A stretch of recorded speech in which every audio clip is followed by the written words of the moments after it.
making sure every vote counts.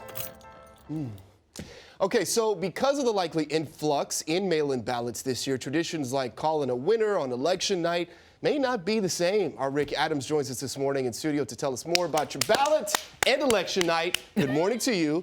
Always great to have you. Thank you, Melvin. You're just swelvin. It's great to see you. I'm just swelvin. I like what you did there.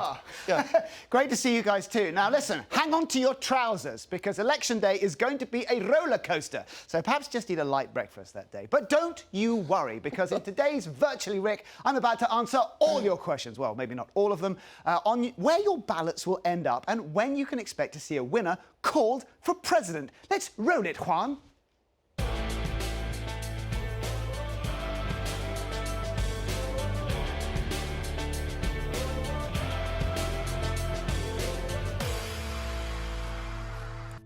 For decades, there's been a tradition shared by the big news networks: be the first to call the winner. They use data from models and exit polls in states that were more given to one party over another. But it's likely that this year, because less people will be voting in person and more by mail, you'll get wildly different poll results. And there'll still be the temptation by the networks to be the first to call the election, which could make for some very weird moments and only serve to underline, for some, a kind of imagined conspiracy happening even when it's not. The reality is that the big news channels will have to hold their breath, their patience, and their bulletins and wait. But for how long? A great number of states will receive ballots after the day of election, so it will take a few days or a few weeks to tally all the results. But every state has a deadline for certifying their votes. In California, all ballots must be counted and recounted by December 1st. By December 10th, state electors meet in their capitals to cast their presidential votes. Those votes are presented to the newly elected House of Representatives to be accepted or rejected in early January. Either way, the president's term ends on January 20th at 12 noon.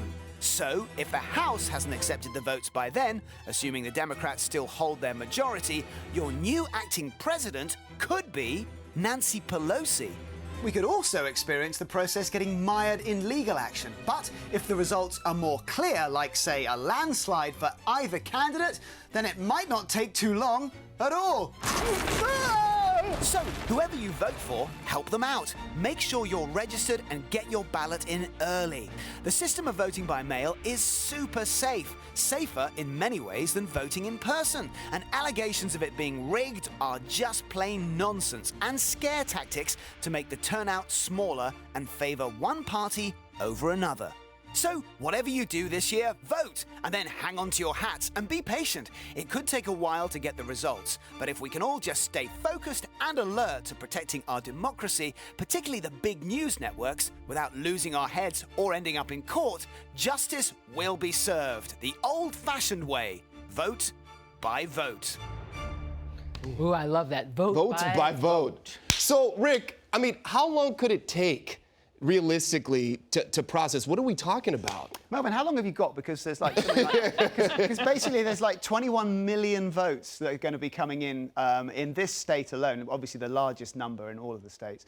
And when it comes to counting these votes, the problem is, of course, is the volume. But there are different rules for different states when it comes to when they actually tabulate them, which means actually officially count them. But because there's pandemic ruling, it means that we've got 29 days before the actual election day here in California to start the process. And so if you're in any way nervous about what's going to happen to your vote, you could check out, there's a great website that they've just launched called where'smyballot.sos.ca.gov. You can track it. You can track with it. With the code that's on each and every ballot. And people keep saying we will not know election night. Could we be surprised? Might we know something on election night? It's possible because they are obviously tracking individually. The states are tracking what's coming in now. So all they have to do is push a button after 8 p.m. And then could start the tabulation process. But it's really not that simple. It's not official on election night, even if you hear a result, because it has to go through the canvass for each state later in the next month, so that they our official results after that. So it takes a while, but we could hear something, yes, possibly, but I would say let's not do that. And I want to say to the major networks, don't do it, because it's just going to be too confusing and too worrying. They're listening. I go, you know what? Can they hear? Did they hear you? Yeah. Rick Adams trying to talk to you, everybody. The Oracle. Rick, thank you. Oh, you're welcome. You know, it's all about entitlement. It's all what we think. Yes. It's our morning shot of joy and energy in our Rick Adams. Thank you, sir. If you believe Thank it, you, sir. I'm telling you, you have that reach. Thank you very much, Fred. And as more focus is on mail-in ballots this year because of the pandemic, pressure is mounting on the United States Postal Service like you can't imagine. Here in San Pedro, the nation's only all-volunteer post office is reopening to make sure ballots get where they need to go.